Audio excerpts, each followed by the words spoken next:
रामराम मंडळी. तर आपण आलो SRT शेती पद्धत पाहायला. तर डॉक्टर उमेश भाऊ पोदरे यांच्या शेतात आलो होतो. हा आहे तुरीचा प्लॉट.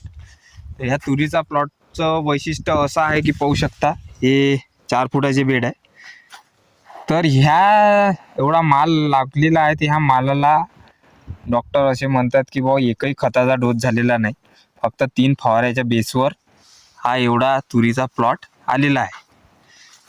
प्लॉट वैशिष्ट्य जे आहे की एकही खताचा डोस झालेला नाही आहे.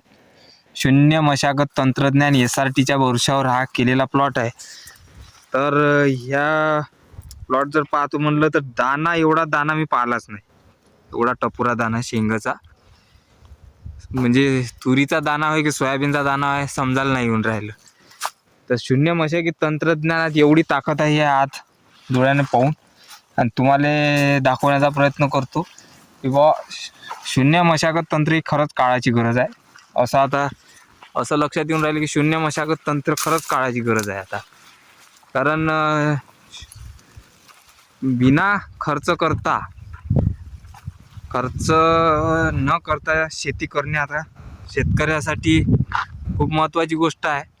कारण घडाईपेक्षा मळाई जास्त होत आहे असं आता आपल्या लक्षात येऊन राहिलं की जेवढं उत्पन्न घेतो त्याच्यापेक्षा शेतकऱ्याचा खर्चच जास्त होत आहे.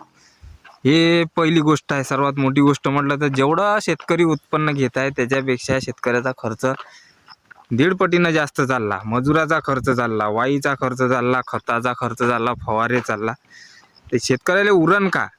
म्हणून हे जे तंत्र आहे शून्य मशागत तंत्र पाहू शकता, अशा प्रकारचं हे माल लागलेला आहे. आणि ह्या तुरीला एकही खताचा डोस नाही आहे. अजून मुख्य गोष्ट जर पाहतो म्हटलं तर ही जमीन 5 वर्षापासून नांगरलेली नाही. SRT तंत्राचं जे वैशिष्ट्य आहे की बा नांगरणी करायची नाही, तिला उलटा पालट करायची नाही. एक वेळा 4.5 फुटाची बेड तयार केली की ते बेड शेवटपर्यंत तसेच राहणार, ते लॉंग लाईफ तसेच राहणार, असं त्या तंत्राचं महत्त्व आहे. तर तुम्ही पाहू शकता, ही आहे हा चण्याचा प्लॉट आहे, आणि चण्यासोबत ही आहे रब्बीची तूर. रब्बीची तूर आहे मित्रांनो, सध्या लावलेली आहे. शून्य मशागत तणनाशकाच्या भरोशावर केली जाणारी शेती आहे. पाहू शकता तुम्ही पूर्ण तण, ते पहा पूर्ण तण अजूनही आहे शिल्लक. वाई करायचं काम नाही आहे, तणनाशक मारत जाणे आणि शेती करत जाणे, असं म्हणू शकतो आपण ह्या तंत्राला की बा फुकटची शेती असं म्हणता येईल. कारण याचा खर्च काहीच नाही आहे, वाईचा खर्च नाही आहे, मजुराचा खर्च नाही आहे,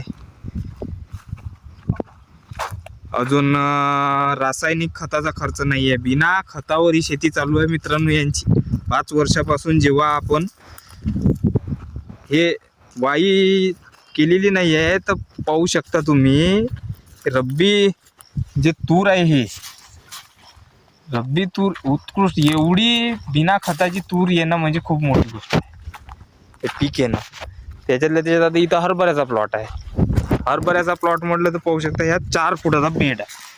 4 फुटाच्या बेडवर 2 लाईनी आहे, आणि हे साधारण अंतर असेल 1.5 फुटाचं हे वालं.